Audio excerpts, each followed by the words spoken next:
This is the Biz News Podcast, one-on-one conversations with experts in business and personal development.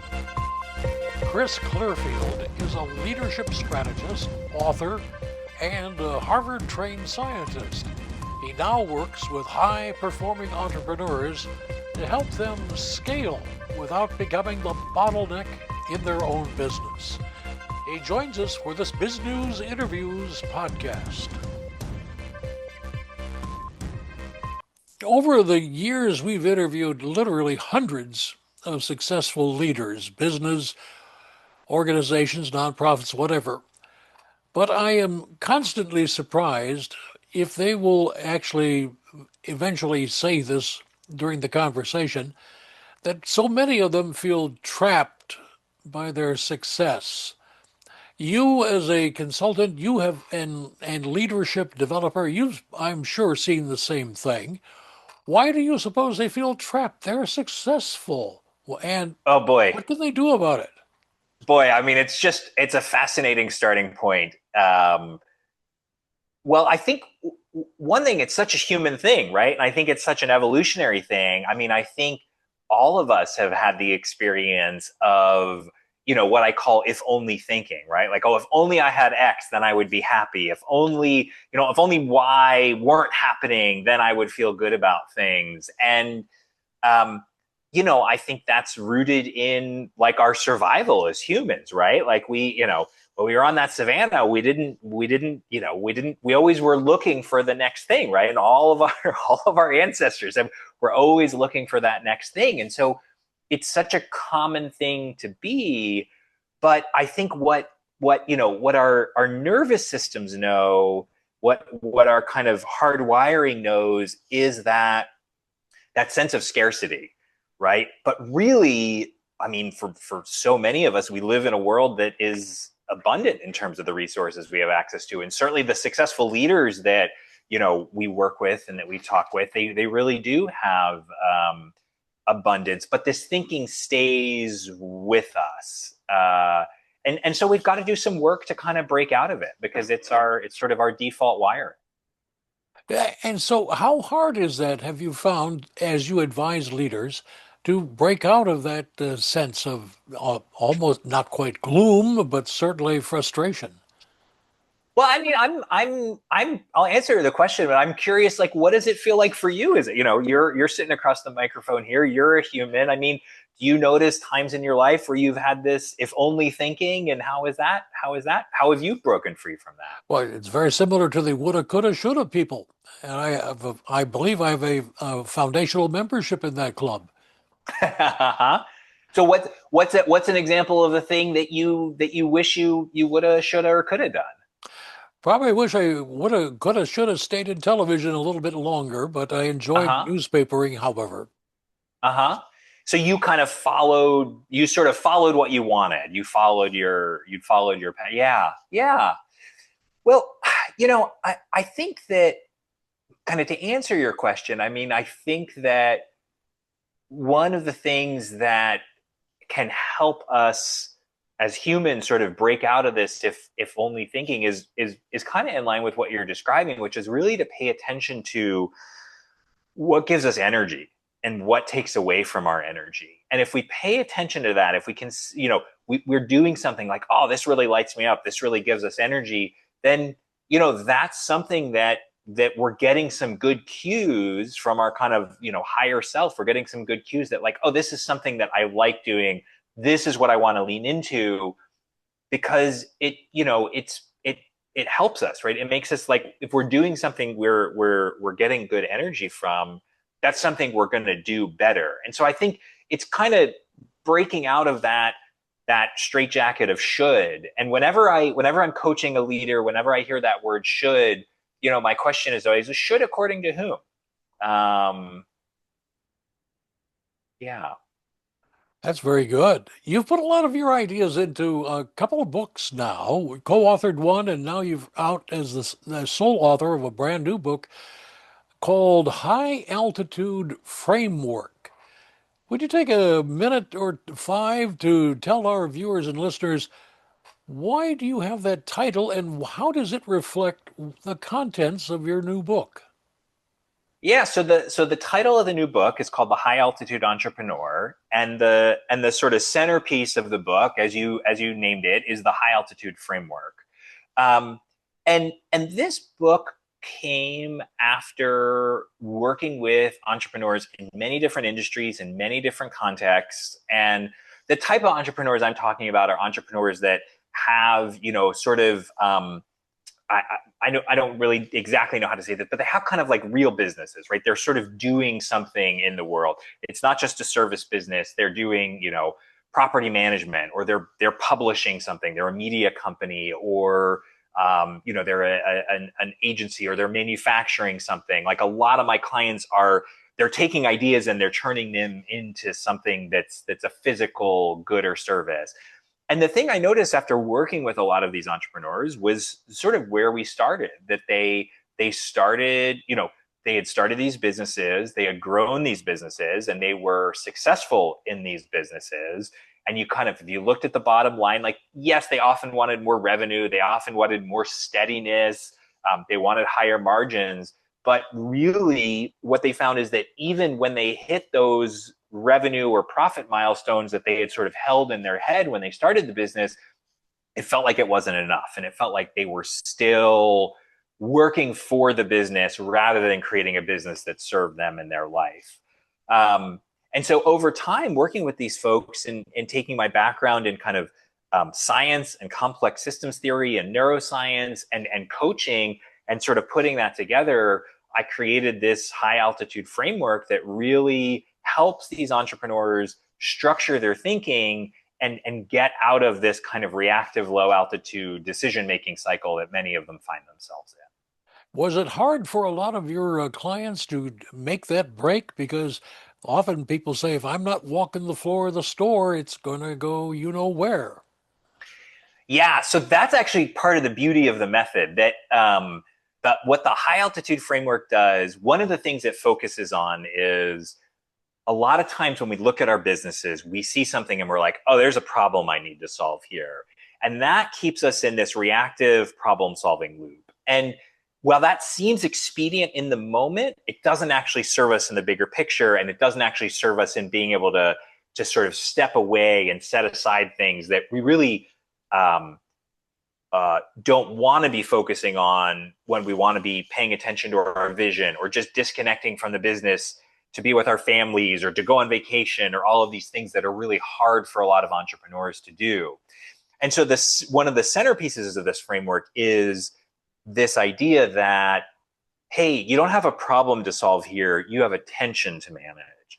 You have two seemingly opposing forces that are pulling you in different directions. But if you're not recognizing them, you're going to be dealing with them in a way that's reactive, and that's not like from a place of kind of stress and low altitude and overwhelm, and you're not going to be doing your best thinking. So the framework actually makes it kind of easy to see the bigger picture, because that's really built in. And then once you see the bigger picture, you can sort of start to see your own contribution to the problem. And so I've had leaders say to me, literally like, wow, like I thought that, just like you said, like I thought I needed to be walking the shop floor to make this work, make this company work. But now I'm realizing that like this is actually something that is more like, that was more supporting my ego, not supporting where I want the company to be. And when I start to do these little experiments, which we design as part of the book and the coaching process, when I start to do these little experiments about stepping away, what I find is the shop floor actually runs better without me on it. And I actually get to, I'm more satisfied. I get to focus on what I want. That must be quite the moment when they realize, they'd do better if I left the room. It is, right? And I mean, it sounds like, you can take that as like, oh, this is kind of like bruising to my ego. Because a lot of these entrepreneurs, they started up because they had expertise on the shop floor, right? But as they build their businesses, the core skill set needs to shift. They need to go from being a doer to being a designer of the business and of the system. How did you get to where you are today? What's your background, and why did you decide to become a essentially a teacher of leaders? I love the question. I mean, there's like a 2 hour version of the story, and then there's the 2 minute version of the story, and I'll try to be in the 2 minute version of the story. Um, I was always a science geek. I was always a science kid. I did astronomy research in high school, and actually discovered a pulsar as a high school student, which was its own crazy experience. I studied physics and biochem and neuroscience as an undergraduate at Harvard, and I thought that was going to be my path. I was going to go to graduate school. And then I got sort of swept in by the orbit of Wall Street. And I worked on Wall Street during the financial crisis, the global financial crisis, and started really thinking about risk and how organizations manage different risky systems, like how organizational culture contributed to, some places really suffering, some banks and institutions really struggling during the crisis, and others kind of managing that risk well. So I got interested in that question. And my dad's actually a sociologist, so I think had this organizational lens on the world already, thinking about how groups of people organize and what does culture mean and how do you create it. And then in 2010, when BP had their Deepwater Horizon oil spill, and that the Gulf oil disaster, I started to realize that these things I was seeing in the financial crisis were actually replicated across all industries. But it wasn't just a finance problem; it was a bigger problem. So let's call that the introduction to the story. Fast forward a couple years, I co-wrote a book called Meltdown, which is all about how complex systems fail and how leaders can work effectively in those systems, and started getting calls from CTOs of software companies and senior risk people at big oil and gas companies. I've worked with leaders at Netflix who do production safety and risk, like how do you make a film safely, how do you make a TV show safely. And so what I realized is that all these leaders they wanted to do things differently, and they were really working on how to shift their organizations in thinking differently. And so I realized that, to do this, they needed to shift the way that they were being in their leadership. And so the first, years of coaching that I did were really coaching, senior leaders at Fortune 10, Fortune 500 organizations. And it was a couple of years ago that I started working with entrepreneurs, and I started sort of seeing that, like, wow, even though they don't have this global scale and complexity, they do often run businesses that are very complex. And, the thing that I love about working with entrepreneurs, I mean, first of all, I'm an entrepreneur, so I love working with, kind of people like me, but entrepreneurs are risk seeking, like they're very curious, they tend to read a lot.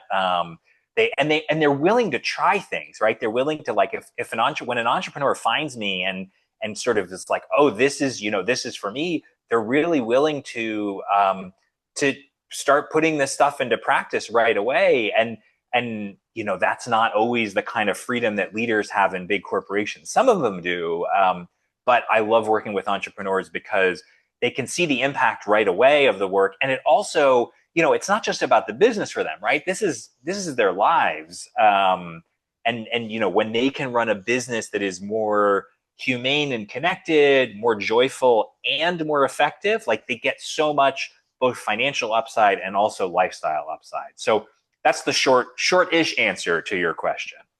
You did mention when they find you, and that brings up the point that we always like to make, and that is, do you have a website? And if so, what is it? Yeah, so the best way to connect with me, the best way to find me is to go to highaltitudebook.com. And there you can read more about the High Altitude Entrepreneur. You can download some free sample chapters. And we're offering that for a limited time. We just launched the book about a month ago.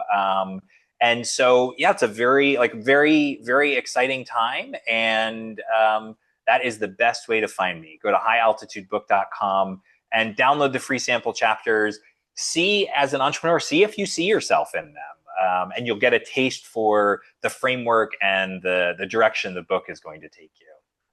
Chris, one of the things we've started asking a lot of our interview guests, and that is, what is the one thing that you could tell an entrepreneur or a would-be entrepreneur that they should be doing to start on the road of success? It's a good question. I'm going to take a beat just to think about it, because narrowing it down to one thing is, I've got it. Um, this is a realization that I had after being an entrepreneur for a couple of years, but still not really like self-identifying as an entrepreneur, right? I sort of thought of myself as, well, I'm an author, or I'm somebody who can help, but I didn't think of myself as an entrepreneur yet. So one, just embracing that identity shift if you haven't done that yet. Like, if you are creating your own thing, you are an entrepreneur, and that's a strong identity to have, because it leads to this next point that I think is really important, which is, if you're an entrepreneur, you have to invest in yourself to invest in your business. You've got to grow yourself in order to grow your business, because as the creator, as the founder, as the kind of, person, the chief bottle washer and chief coat hanger, right? Your growth is what supports or limits the growth of your business. So you've got to invest in yourself. Investing in yourself is the same as investing in your business. Chris, I appreciate all the time that you have taken. What would you like to add that I have just not been bright enough to ask you? Well, I've really enjoyed the conversation, Doug. So I don't even know if I can respond in that framing. Look, here's what I'll say. Entrepreneurship is this really interesting and challenging field, and I think it is one of the most exciting ways to live one's work life, right? So if you're an entrepreneur, you've already made a bunch of commitments, right? You've committed to doing something that's off the beaten path. You've committed to creating your own way. You've committed to moving into uncertainty. And here's, I think, the thing I would offer. Like, there's a lot of advice for entrepreneurs out there that I think is really bad, right? Because I think what it does is, I think it creates this expectation that to be an entrepreneur, you've got to give up your whole life. And I just think that that's wrong. I think there's a lot of advice out there that is, hey, you got to hustle harder. You got to really put everything into this until you make it, and you're going to sell your company and you're going to retire. It's like, no, like, the way I think about it is, it's not about productivity hacks. It's not about hustling harder. It's not about deferring your satisfaction in your life until some future point. It's about really doing the work you can do right now to recognize that your business has got some tensions to navigate. And as an entrepreneur, you are the thing that contributes to your business. So you've got to change your own thinking in order to change your business. And I think a thing that a lot of entrepreneurs miss is that this transition from doer to designer, that's a huge maturity for entrepreneurs that we all need to make if we're going to build businesses that are satisfying and gratifying, and not just a place to work that gives us a paycheck with a lot more responsibility and a boss, ourselves, that's not very flexible or not very nice to deal with. We can be our own worst critic. So that's what I would offer. That I think this hustle culture thing is really, I think it's a dangerous myth, and I think as entrepreneurs, we really can build businesses that work for us. That's the true promise of entrepreneurial freedom.